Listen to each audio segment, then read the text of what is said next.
श्री राधा कृष्णाय नमो नमः। सर्वप्रथम मैं भगवान श्री राधा गोविंद के चरण कमलों में सादर प्रणाम अर्पण करता हूँ।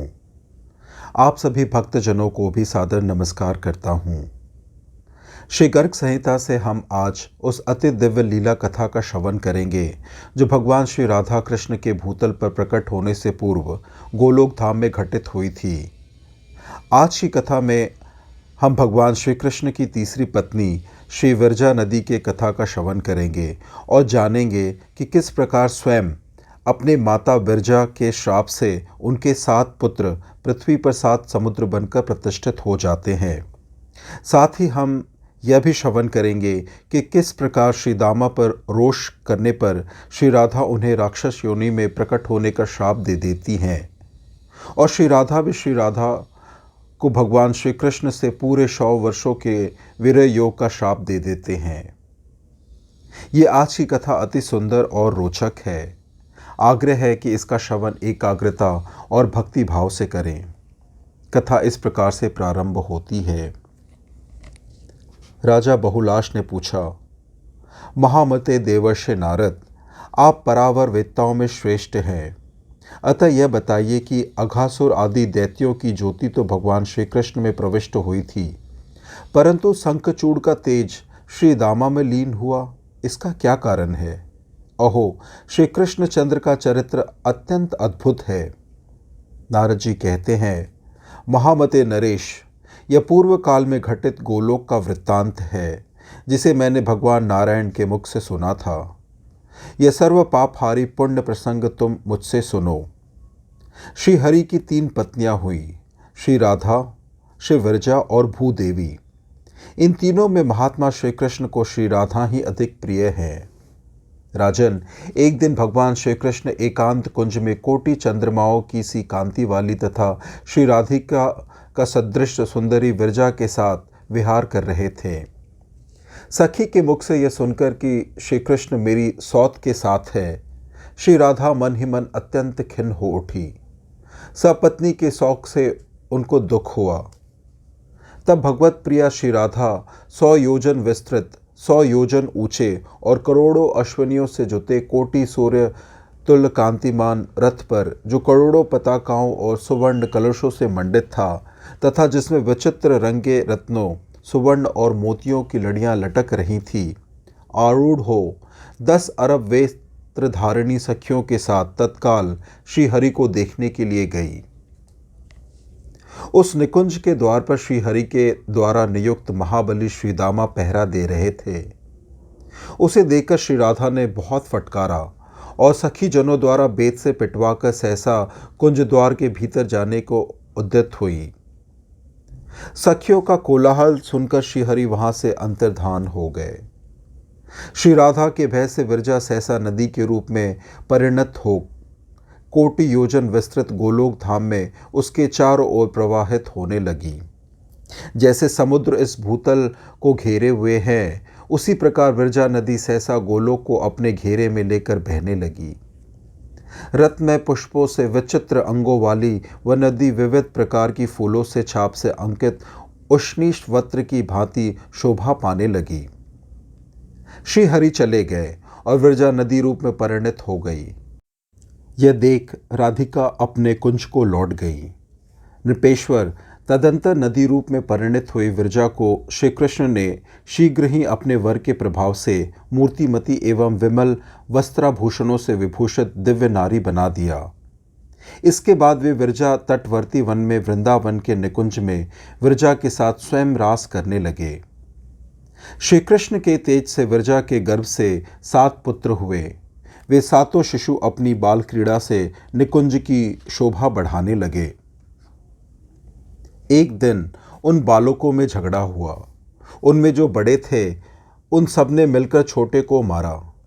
छोटा भयभीत होकर भागा और माता की गोद में चला गया। सती विरजा पुत्र को आश्वासन दे उसे दुलारने लगी। उस समय साक्षात भगवान वहां से अंतर्धान हो गए। तब श्री कृष्ण के विरह से व्याकुल हो रोष से अपने पुत्र को शाप देते हुए विरजा ने कहा, दुर्बुद्धे, तू श्री कृष्ण से वियोग कराने वाला है, अतः जल हो जा।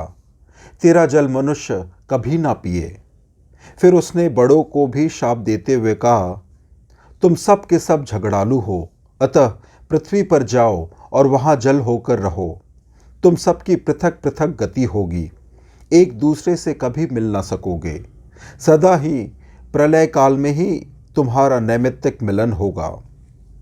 नारद जी कहते हैं, राजन, इस प्रकार माता के शाप से वे सब पृथ्वी पर आ गए और राजा प्रियव्रत के रथ के पहियों से बनी हुई परिखाओं में समाविष्ट हो गए।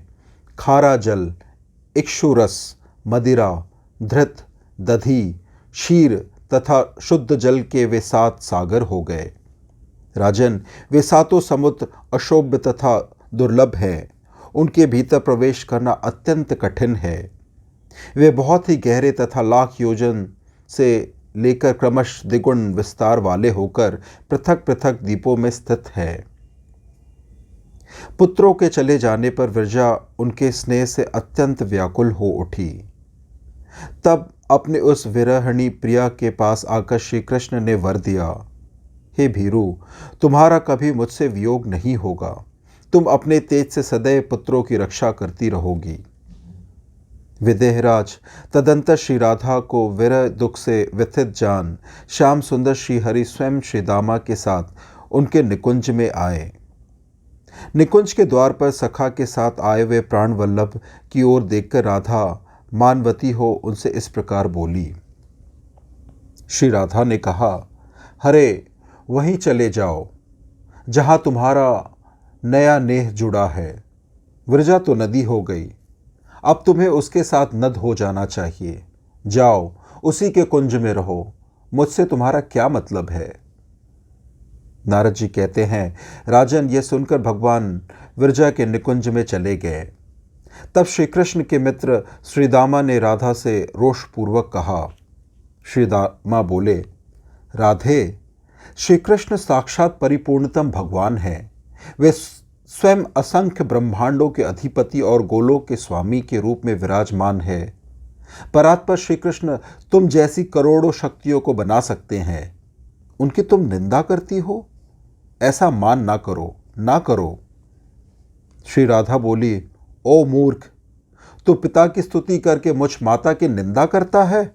अतः दुर्बुद्धे, राक्षस हो जा और गोलोक से बाहर चला जा। श्री राधामा बोले, शुभे, श्री कृष्ण सदा तुम्हारे अनुकूल रहते हैं, इसलिए तुम्हें इतना मान हो गया है। अतः परिपूर्णतम परमात्मा भगवान श्री कृष्ण से भूतल पर तुम्हारा 100 वर्षों के लिए वियोग हो जाएगा, इसमें संशय नहीं है। श्री नारद जी कहते हैं, राजन, इस प्रकार परस्पर शाप देकर अपनी ही करनी से भयभीत हो जब राधा और श्री दामा अत्यंत चिंता में डूब गए, तब स्वयं भगवान श्री कृष्ण वहां प्रकट हुए। भगवान ने कहा, राधे, मैं अपने निगम स्वरूप वचन को तो छोड़ सकता हूँ, किंतु भक्तों की बात अन्यथा करने में सर्वथा असमर्थ हूँ। कल्याणी राधिके, शोक मत करो, मेरी बात सुनो। वियोग काल में भी प्रतिमास एक बार तुम्हें मेरा दर्शन हुआ करेगा। वरा कल्प में भूतल का भार उतारने और भक्तजनों को दर्शन देने के लिए मैं तुम्हारे साथ पृथ्वी पर चलूँगा। श्री दाम, तुम भी मेरी बात सुनो। तुम अपने एक अंश से असुर हो जाओ। व्यवस्थ मनवंतर में रासमंडल में आकर जब तुम मेरी अवहेलना करोगे, तब मेरे हाथ से तुम्हारा वध होगा, इसमें संशय नहीं है। तत्पश्चात फिर मेरे वरदान से तुम अपना पूर्व शरीर प्राप्त कर लोगे। श्री नारद जी कहते हैं, राजन, इस प्रकार शापवश महातपस्वी श्रीदाम ने पूर्व काल में यक्ष लोक में सुगन के घर जन्म लिया। वह शंखचूड़ नाम से विख्यात हो यक्षराज कुबेर का सेवक हो गया। यही कारण है कि शंखचूड़ की ज्योति श्री दामा में लीन हुई। भगवान श्री कृष्ण स्वात्मा राम है, एकमात्र अद्वितीय परमात्मा है। वे अपने ही धाम में लीला पूर्वक सारा कार्य करते हैं। जो सर्वेश्वर सर्वरूप एवं महान आत्मा है, उनके लिए यह सब कार्य अद्भुत नहीं है। मैं उन श्री कृष्ण चंद्र को नमस्कार करता हूँ। इस प्रकार से आज की यह उत्तम दिव्य लीला कथा यहीं संपन्न होती है। कथा श्रवण करने के लिए और अपना बहुमूल्य समय देने के लिए आपको कोटि कोटि प्रणाम। श्री राधा कृष्णाय नमो नमः।